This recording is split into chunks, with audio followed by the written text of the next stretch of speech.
Good morning. Last time we learned some theorems. Which theorems we learned? We learned tangent second theorem. Tangent second. Theorem of angle between tangent and secant, that is called tangent secant theorem. After that we learn the converse. Then we learn angles in the alternate segment. It is also tangent secant theorem. Now we learn theorem of internal division of chords. Theorem of internal division of chords means what? Listen. Two chords are intersect each other in point P. Then PA into PB is equal to PC into PD. म्हणजे PA गुणिले PB बरोबर PC गुणिले PD. हा theorem of internal division of chords है. What is the property of internal division of chords?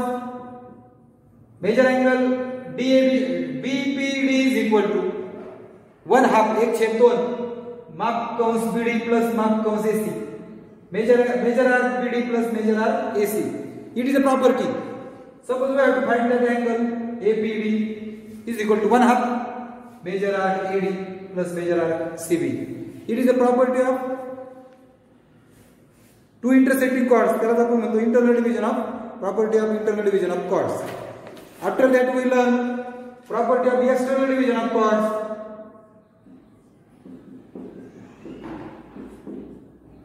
What is the property?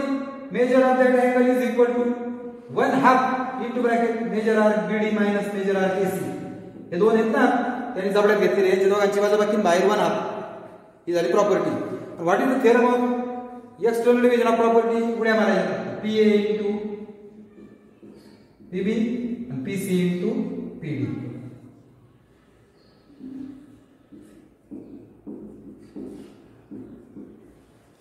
After that we learn tangent second segment theorem. It is a tangent segment.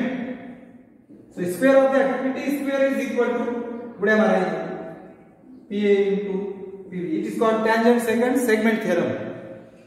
Now PT is called PT is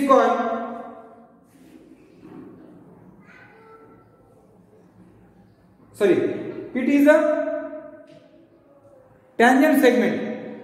PT is a tangent segment, and that PT is called geometric mean of PT is called geometric mean of PA and PB. या PA and PB चा PT कोण आहे? geometric mean. अशा पद्धतीने आपण बरेचसे theorem पाहिले. Now we solve more examples depend on that theorem. So just listen carefully. लक्ष द्या.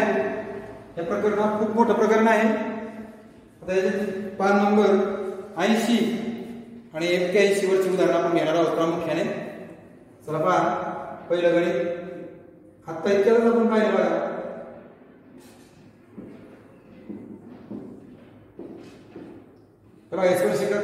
It is a tangent segment. PS square is equal to PS का square बरोबर इकडे उड्या मारा. PQ into PR. Tangent second segment theorem. Tangent second segments yes लावा वाटलं तर theorem. काय दिलं बघा बरं. मी बघून लगेच हे लिहिलं. मला PQ दिलाय 3.6. QR is equal to 6.4 आणि मला काढायचं सांगितलंय PS. चेक करा बरं या आकृतीमध्ये PQ दिलेला आहे बघा 3.6. PS काढायचा आहे आणि PR दिलाय का नाही. Where is PR? बघा PR is equal to बघा बरं PR बरोबर PQ plus QR. PR is equal to PQ plus QR. सांगा PQ किती आहे? 3.6 आणि QR 6.4. किती आला PR? 10. तर PR आला 36 आहे 360. taking square root both side. Square निघून जाईल. हा रूट मध्ये जाईल. You have to find PS. कळतोय का? Now in the second example काय दिलं ते फार महत्त्वाचं आहे.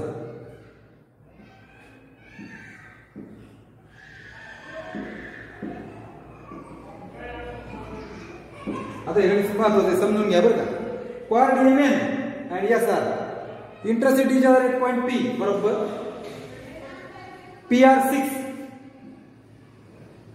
PS4 MN11 total chord is given. आपल्याला इंटरनल डिव्हिजन ऑफ कॉर्ड हा थेरम आहे. Theorem of internal division of chord साठी तुकडे लागतात, तुकडे जीवा नाही लागत, आखी कॉर्ड लागत नाही. त्यांनी कॉर्ड दिली and Pn is equal to question mark. You have to find Pn. PS4 PR6 आणि Pn काढायचे. पुढे Pn हा तुकडा काढायचा आणि मला दिला Mn. Pn is equal to x. मग सांगा बरं Mn is equal to काय होईल? Mn बरोबर Mp plus Pn. Total Mn is how many? 11 is equal to Mp आणि Pn काय आहे? x. हा इकडे मायनस होईल, हा इकडे आला ना 11 minus x.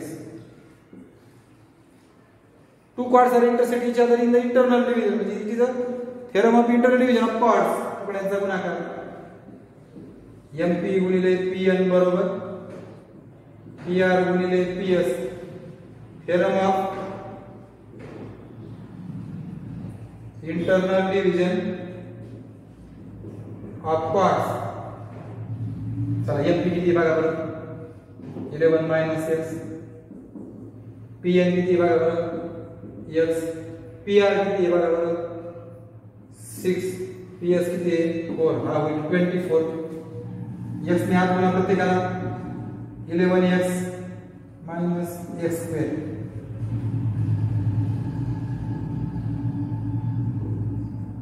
हा प्लस मायनस झाला, हा वजा मायनस x स्क्वेअर अगोदर घ्या, नंतर प्लस 11x मायनस 24. काहीतरी कळलं तुम्हाला? x ने दोन्हीला गुणलं 11x वजा x वर्ग बरोबर 24. हा 24 इकडे वजा झाला, आधी वजा x वर्ग घेतो मग x घेतो आणि मग 24. पण हा वजा आहे म्हणून चिन्ह बदलून टाका, वजाचा अधिक होईल, हे वजा होईल. गुणाकारात पाहिजे 24, इथे 1 आहे ना 24 × 24 आणि बेरीज आली पाहिजे 11. 8 आणि 3 बघा 8 आणि 3 11 8 × 24. शेवटी धनाचे नाही दोघांना मध्ये असेल मध्ये दोन अक्षर x. आता मधला काढून टाका आणि त्याच्याऐवजी दोघं भरती करा. मग काय होईल बघा बरं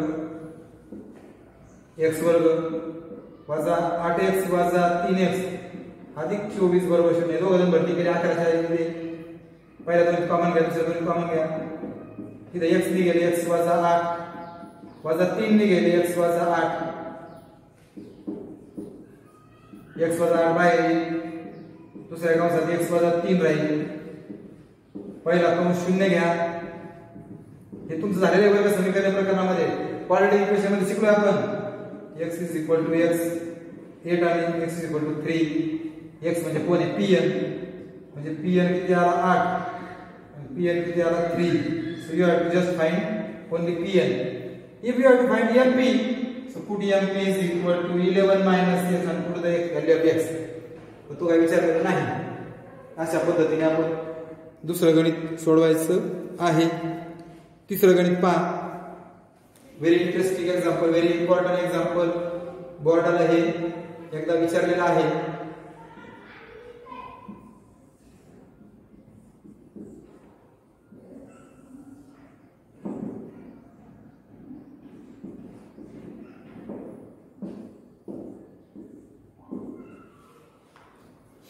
आकृती थोडीशी ऍडजस्ट करून घ्या. काय म्हटले? 2 circles intersect each other. 2 circle intersect each other in point x and y. Tangent drawn from point m मधून काढलेले टँजंट, m मधून काढलेले टँजंट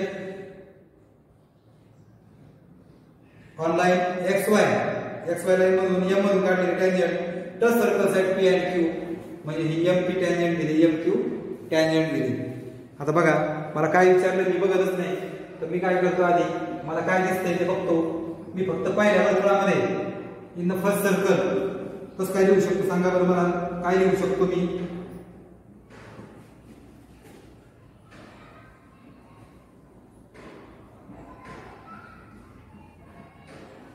काय लिहू शकतो? in first circle line MP is tangent and line XY is second through point M मधून काढलेली tangent आणि सेकंड आहे. हे दुसरं वर्तुळच नाही असं धरा, म्हणजे असं होईल बघा. P M X आणि Y म्हणजे याचा स्क्वेअर बरोबर उड्या मारायच्या. PM स्क्वेअर बरोबर PX into PY sorry MY into MX.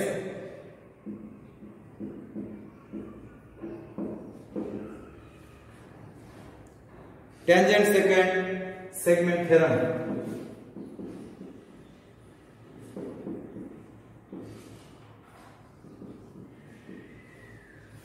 आता in second circle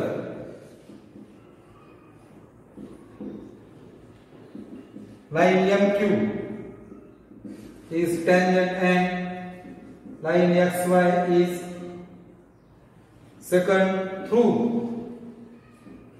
point M. बरोबर आहे. आता हे नाही असं गृहीत धरा, म्हणजे असं होईल बघा.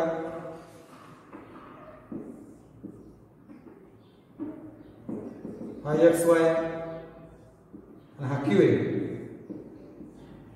टँजंट सेगमेंट आहे म्हणजे MQ स्क्वेअर बरोबर MY इंटू MX.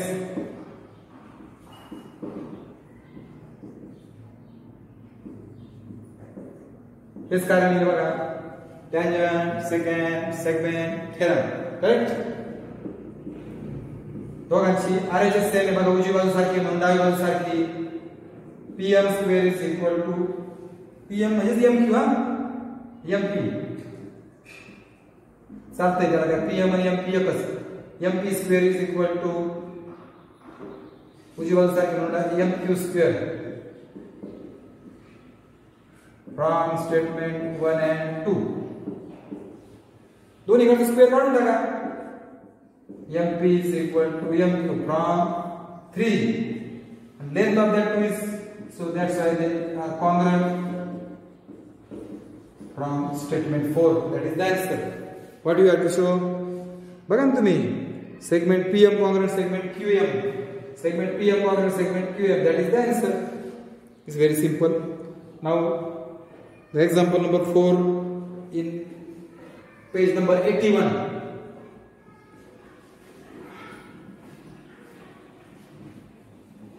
त्याच्यात चौथा गणित समजून सांगतो.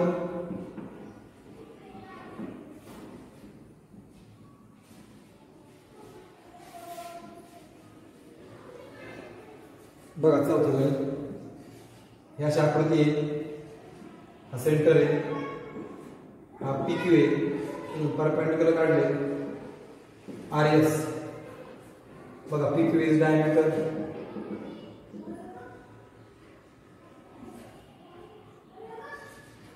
and RS perpendicular PQ.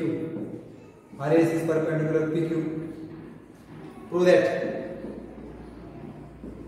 SR is geometric mean of PS and PQ. So PS and SQ. So SR is geometric mean म्हणजे SR square is equal to हे तुम्हाला दाखवायचं. मला याच्यामध्ये फक्त एकच स्ट्रक्चर करायचंय. रचना draw ray RS which intersects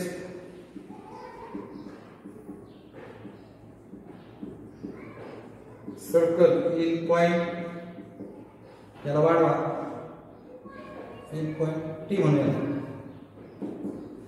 in point T. पर्यंत ही रचना केली. आता प्रूफ पहा बरं. आता हे पहिलंच बघा RS perpendicular PQ. RS perpendicular PQ म्हणजे RT परपेंडिक्युलर PQ एक वर. हे दोघं एकमेकांना लंब आहेत. म्हणजेच OS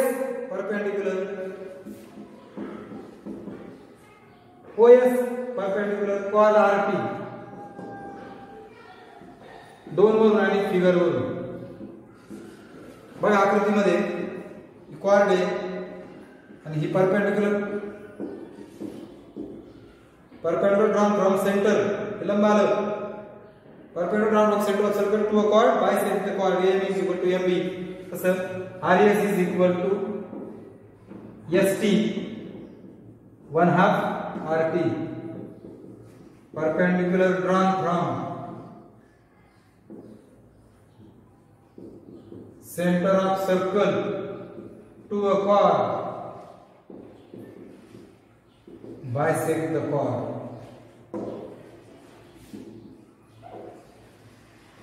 आता इंटर दोन कॉर्ड एकमेकांना भेटतात एस मध्ये internal division theorem of internal division of chords तुकड्यांचा गुणाकार PS किंवा असं करू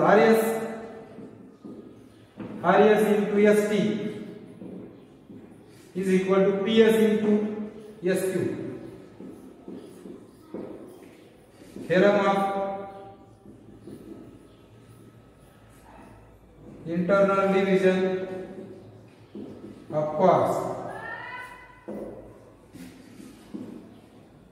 काय केलं कळलं का रिकन्स्ट्रक्शन केली मग ही परपेंडिक्युलर म्हणजे OS परपेंडिक्युलर RT लिहिलं हा बरोबर 1/2 लिहिलं आता तुकड्यांचा गुणाकार लिहिला इंटरनल डिव्हिजन ऑफ कॉर्ड्स याचे फक्त आता हा जो RS आहे टाकून ST च्या ऐवजी RS टाकून द्यायचं आहे RS into RS is equal to PS into QS from 4 and 5 4 व 5 वरून RS चा स्क्वेअर बरोबर PS into QS from step 6 वरून म्हणजेच RS is geometric mean of PS and QS. RS is geometric mean of PS and QS. That is the proof. अशा पद्धतीने चौथा example सुद्धा मी तुम्हाला समजावून सांगितलंय पुस्तकात सोडून दिलेलं नाही येते प्रॉब्लेम सेट मध्ये जी गणितं आहेत ती गणितं मी तुम्हाला पटापट समजून सांगतो नीट लक्ष द्या 4 अल्टरनेटिव्ह आन्सर एक निवडायचे 2 सर्कल्स रॅडी त्यातल्या मोठ्याला R1 म्हणा लहानला R2 म्हणा टच इच अदर कसे टच करतात इंटरनल आणि एक्सटर्नल दिले नाही what is the distance between their centres त्यांच्या सेंटर मधलं अंतर मग जर ते एक्सटर्नल डिव्हिजन ते जर एक्सटर्नल टचिंग सर्कल असली तर distance between there centre is R1 plus R2 आणि they are external division circle sorry they are external division external touching circle असतील तर R1 plus R2 आणि जर इंटरनल टचिंग सर्कल्स असतील इंटरनल टचिंग सर्कल तर त्यांच्या सेंटर मध्ये अंतर R1 minus R2 असतं मग दोघांची ऍडिशन किती होईल बरं दोघांची 8.8 आणि सबट्रॅक्शन किती होईल 2.2 दॅट इज द आन्सर कळलं ओके दुसरा आकडा 2 circle intersect each other such that each circle passes through the center of the other तेव्हा हा सेंटर आहे आणि या सेंटर मधून दुसरा सर्कल जाते आणि दुसरा सेंटर दोघे एकमेकांच्या सेंटर मधून जात आहेत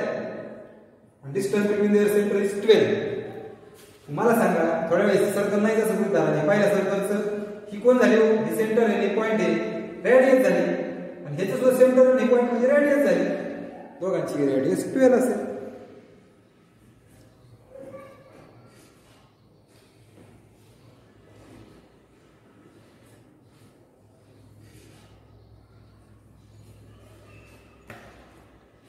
बरोबर आहे का काही नाही कळलं काही लगेच शंका उपस्थित करतील circle touches all sides of parallelogram बघा पॅरलोग्रामच्या साइडला सगळ्या साइडला असं टच करतोय हा पॅरलोग्राम आहे बरोबर so the parallelogram must be a dash dash so it is a square rhombus काय आहे ते आपण पुढे पाहणार आहोत length of tangent segment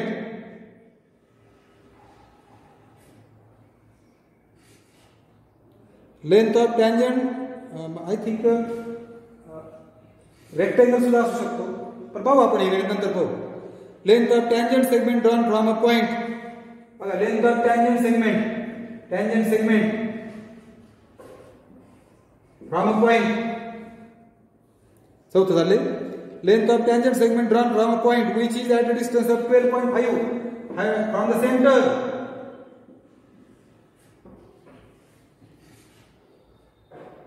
from centre of a circle is 12 cm. या टँजंट सेगमेंटची लेंथ 12 आहे. आपण म्हणायचं ओटी परपेंडिक्युलर पीटी. काय कारण टँजंट थेरम बरोबर आहे का. मग in right angle triangle is OTP by Pythagoras तुम्ही सोडवायचं. पाचवं two circles are touching externally. How many common tangents शिकवताना सांगितलं होतं. अशी एक काढता येईल, अशी एक काढता येईल आणि अशी एक काढता येईल. ठीक आहे आन्सर आहे. Angle ACB is describe in arc ACB. बघा हा अँगल एसीबी आहे ना, हा इन्स्क्राइब आहे आर्क एसीबी मध्ये. बघा अँगल इन्स्क्राइब आहे म्हणजे आर्क सुद्धा तोच झाला. Arc ACB angle ACB 65. Find measure arc ACB. इथे हेच घेतो. हा जो अँगल आहे हा इन्स्क्राइब आहे कोणामध्ये आर्क एसीबी मध्ये.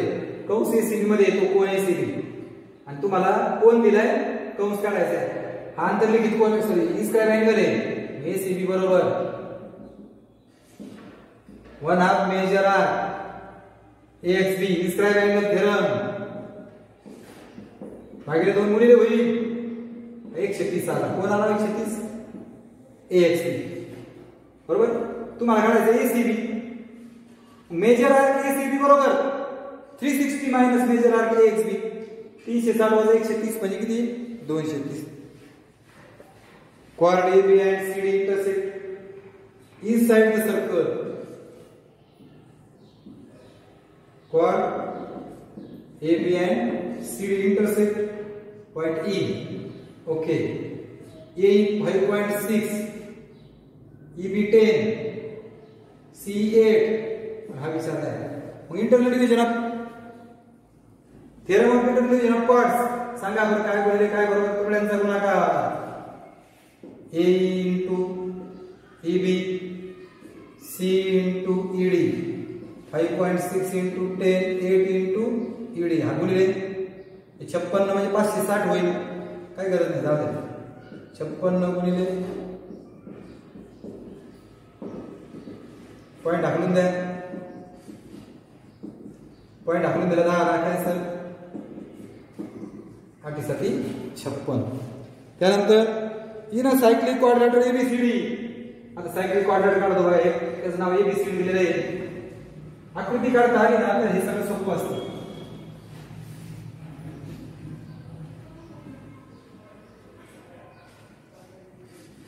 बघा cyclic क्वाड्रॅटर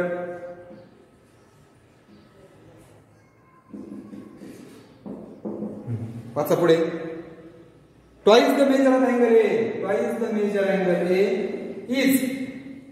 twice the measure angle A is म्हणजे बरोबर. Thrice the measure angle C. हे तुम्हाला दिलंय. हा 2 तिकडे भागिले जाईल. हे मी लिहून ठेवतो. ए आणि सी अपोजिट अँगल्स आहेत.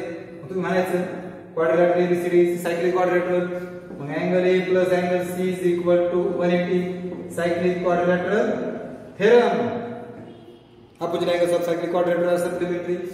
चला इथे किती आलाय आता 3/2 angle C plus angle C is equal to 180. फक्त याची किंमत टाकली बघा 3/2. बाकी आहे तसं भागिले 2 आहे ना. Multiply both side by 2. 2 ने प्रत्येकाला गुणा. हे आलं 360. 3 angle C into angle C म्हणजे 5 अँगल सी. 360 भागिले 5. 5 7 35 5 2 10. अँगल सी आला. तुम्हाला तोच विचारलाय बघा. Point A B C are on a circle. Point A B C are on a circle. सर्कलवर 3 पॉइंट आहेत बघा ए बी सी. आकृती काढल्याशिवाय येणार नाही. बघा सर्कल काढतो. A B C. काय म्हणतात पुढे, major arc A B is equal to B C. हा मेजर आर्क ए बी आणि हा बी सी हे दोघं 120 दिले. No point except B is common to arc. Which type of triangle ABC जोडा. आता मला सांगा, major arc A B plus B C plus A C is equal to किती. Correct, 360. Major of circular arc 120 plus 120 plus A C बरोबर 360. दोघांची बेरीज 240 तिकडे वजा होईल म्हणजे हा 120 आला का. आता म्हणायचं एबीसी हा स्क्राइब अँगल आहे, याचा measure 1/2 major arc AC inscribed angle theorem म्हणजे हा 60 आला. तसंच असं म्हणायचं ACB is equal to 1/2 AB inscribed angle theorem हा पण 60. याचं माप BAC is equal to 1/2 BC 1/2 160 म्हणजे हा पण 60 आहे. So measure angle A is equal to B is equal to C is equal to 60. म्हणून triangle ABC is equilateral triangle. कोणता ट्रायंगल, इक्विलॅटरल.